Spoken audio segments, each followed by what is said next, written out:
Es momento de resumir Venom 3: El último baile, película la cual forma parte del universo Marvel de Sony Pictures, entre las cuales también está la aclamada Morbius, la merecedora de 10 Oscars Madame Web y próximamente Kraven el Cazador, que en el caso de Venom 3 es la culminación de la trilogía del Eddie Brock del actor Tom Hardy, así que es hora de morir. ¡Hora de morir! ¡Así se habla!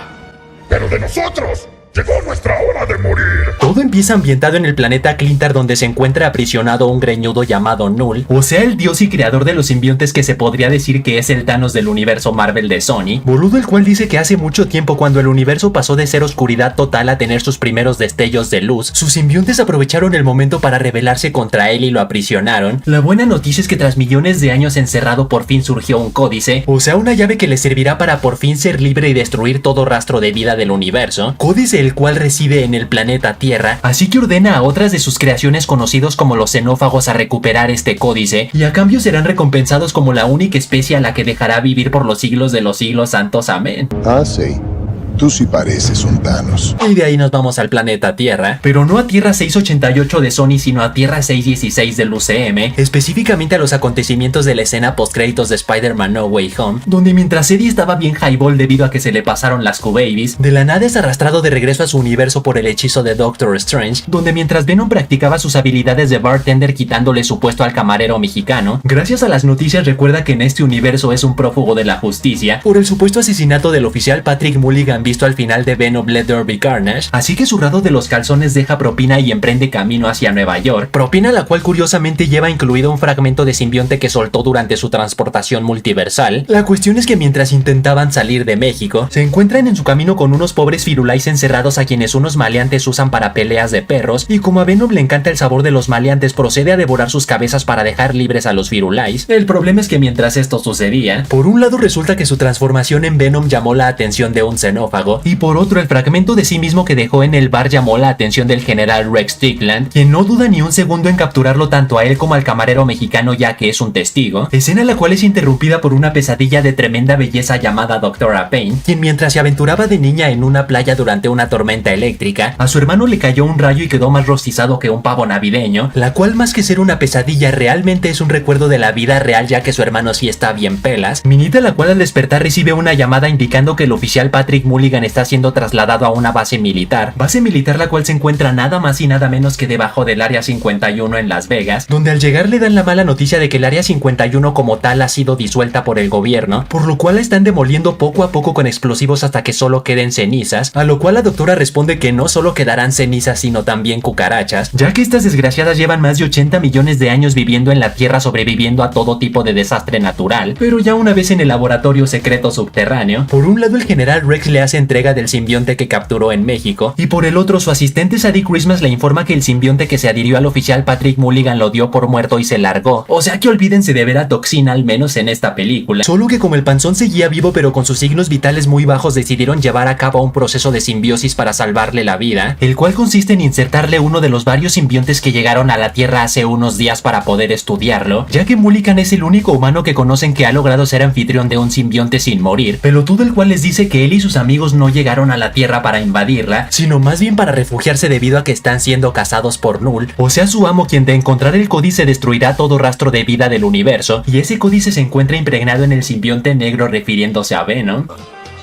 ¿Quién, yo? Y de ahí nos vamos precisamente con Eddie, el cual al volverse a transformar en Venom una vez más llama la atención del xenófago, el cual impresionantemente de un salto logra llegar desde el piso hasta un avión en menos de 5 segundos, pero nuestros protas están en su día de suerte, ya que una de las turbinas del avión hace chicharrón al xenófago, lo cual solo les hace ganar un poco de tiempo, ya que resulta que el infeliz tiene la capacidad de regenerarse, mientras que ellos por su parte se ven forzados a hacer un aterrizaje de superhéroe en el desierto de Mojave, lugar en el cual Venom le habla a Eddie acerca de la revelación simbionte hacia Null, diciéndole que por más que sea prácticamente imposible que este se libere de su prisión, ya que para ello necesita de un códice, lamentablemente ellos tienen en sus venas ese códice, ya que cada que el anfitrión de un simbionte muere pero el simbionte usa sus habilidades para regresarlo a la vida, esa conexión une sus dos fuerzas vitales en una sola, formando así un códice, y como Venom revivió a Eddie en el pasado al haber sido asesinado por Riot, pues será mejor que empiecen a rezarle al de arriba. Empieza a rezarle al de arriba. Pero el problema más grande es que como ese códice es visible defenderle ante los xenófagos cada que Venom se transforma en su totalidad, debe intentar pasar el máximo tiempo posible en su forma humana, o en todo caso solo manifestando su cabeza como en esta escena, o en todo caso tomando como anfitrión a otros seres vivos para que el códice pase desapercibido. Así que tiene la brillante idea de tomar como anfitrión a un caballo para llegar a su destino más rápido, pero en eso, ¡pum! En el camino es detectado por el general Rex y sus hombres, quienes usan armas de sonido para separar a Eddie del simbionte y accidentalmente provocar que Eddie esté a punto de morir en una cascada, por lo cual a Venom no le queda de otra más que saltar de especie en especie hasta llegar hasta él para salvarle la vida, como es el caso de un pez y una rana. El problema es que la transformación completa nuevamente llama la atención del xenófago y se arma la gorda Mamey, criatura la cual tritura a los hombres de Rex cual si su garganta fuera una licuadora, pero al menos la distracción ayuda a que nuestros protas puedan escapar, y de ahí regresamos con el oficial Mulligan, el cual ya perfectamente adaptado a su nuevo simbionte, quien por cierto es muy parecido al Lasher de los cómics, le confiesa a Rex y a la doctora Payne que la única forma de evitar la llegada de Null es provocando la muerte ya sea de Eddie, de Venom o de los dos, ya que eso destruiría el códex, así que el general rápidamente forma a un nuevo equipo para ir tras ellos, animales a los cuales parece que no les preocupa nada en esta vida, ya que aceptan el raid de una familia que se dirige al área 51 en búsqueda de aliens, para ellos por su parte quedarse a mitad del camino en Las Vegas a hacer unas cuantas apuestas, familia la cual está conformada por Martin, su esposa Nova, y sus squinkles que no tienen nada que ver con Peter Parker como decían los rumores, pero al menos Eddie y Venom hacen una muy buena relación con el mocoso. Esos bastardos me mintieron. Luego, gracias al poder del guión, Eddie se encuentra con la señora Chen, quien pasó de ser dueña de una tienda de conveniencia en San Francisco a toda una ludópata exitosa, por lo cual no duda en invitar a nuestros protas a tener un último baile en su habitación de hotel, donde nuevamente gracias al poder del guión Venom decide transformarse para hacerle competencia al baile de Bully Maguire, y sí, como era de esperarse su tontería llama la atención del xenófago. La buena noticia es que descubren que si regresan a su forma humana, el xenófago no tiene forma de detectar el códex cual si estuviera ciego, pero de quien no se salvan es del general Rex y sus hombres, quienes ahora sí logran separarlos, capturarlos y llevarlos debajo del área 51, lugar en el cual Rex le dice a la doctora Payne que su jurisdicción terminó, y rápidamente toma un arma para asesinar a Eddie y de esa manera evitar la liberación de Null, pero en eso...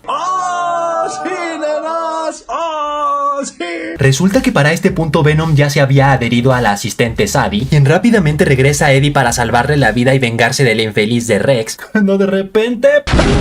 La mendiga transformación nuevamente atrae al xenófago, por lo cual Lasher decide sacrificarse para que Venom pueda escapar a pesar de que termina todo licuado. La historia nunca olvidará tu coraje y sacrificio. Destrucción la cual provoca que el resto de simbiontes se liberen de sus cápsulas y tomen como anfitriones a quien sea que tengan enfrente, por lo cual el xenófago rápidamente hace un llamado estelar para pedir refuerzos, xenófagos los cuales en cuestión de segundos se empalan y hacen chicharrón a los simbiontes, batalla la cual es observada a lo lejos por la familia de Martin cumpliendo su sueño de ver aliens en el área 51, solo que en el caso de Martin este se aprieta los calzones y le salva la vida a Venom con una bazooka. El problema es que como cada vez llegan más y más xenófagos, Venom da la batalla por perdida, así que emotivamente se despide de Eddie diciéndole que le hubiera encantado conocer la Estatua de la Libertad junto a él, luego procede a usar sus extremidades para arrastrar a todos los xenófagos hasta la zona de baño ácido, luego avienta a Eddie y le coloca una puerta blindada encima para protegerlo de todo daño, y por último con la mirada le indica al general Rex activar el ácido para desintegrar a los xenófagos, entre ellos él, por lo que este es el fin de Venom el perezoso. Este es el fin de Sid el perezoso. El problema es que como Rex está muriendo de dolor por todas las gotas de ácido que le están cayendo, decide suicidarse con una granada, la cual como era de esperarse provoca tremenda explosión, así que a la doctora Candente no le queda de otra más que romper la cápsula de un simbionte al cual estaba intentando salvar, el cual sorprendentemente resulta ser Agony de los cómics pero con poderes velocistas cual Flash, quien usa su supervelocidad para también salvarle la vida a su asistente Sadie, así que ya una vez terminada la batalla final, Eddie despierta en el hospital con una buena y una mala. La buena es que el gobierno decidió absolverlo de todos sus crímenes por lo que ya no es un prófugo de la justicia, pero la mala es que su mejor amigo Venom murió, por lo cual Eddie en honor a él decide ir a la Estatua de la Libertad donde recuerda los mejores momentos que pasó junto a él. ¡Fin! Buen viaje, gran amigo. Pero eso no es todo, faltan las escenas postcréditos. En la primera, Null dice que tras el campeón haber muerto refiriéndose a Venom, el Rey Negro ha despertado y ahora todos los planetas serán suyos. Parece que nadie le avisó al pibe que el códex ya no existe, por lo que seguirá encerrado en su prisión. Y en la segunda, vemos al camarero mexicano saliendo de los escombros del área 51 todo asustado, y luego a una cucaracha detrás de él junto a una cápsula rota, dando a entender que el fragmento del bar de Venom sobrevivió a la explosión, y a ello se debe el diálogo de la doctora Payne diciendo que estas asquerosidades llevan llevan más de 80 millones de años viviendo. Viscosos pero sabrosos. Así que hasta ahí, chavales, hasta ahí. Tú pon en los comentarios qué calificación le das a esta película del 1 al 10. Y recuerden que pueden seguirme en Instagram, donde subo noticias y tarugada y media. Y saludos para Damián Fuentes, The Ferrer, Santiago Acevedo, Tony Juárez, GX5, Alex Cavalera, Everything que dice. Gwen Killer sube videos diario durante toda una semana. Ando acá, papá. Acá. Y Brutal Squad que dice: votemos para que Killer nos presente a su hermana. No. Así que ya saben, manténganse fuertes, sueñen en grande, rápala duro. Y nos vemos a la próxima.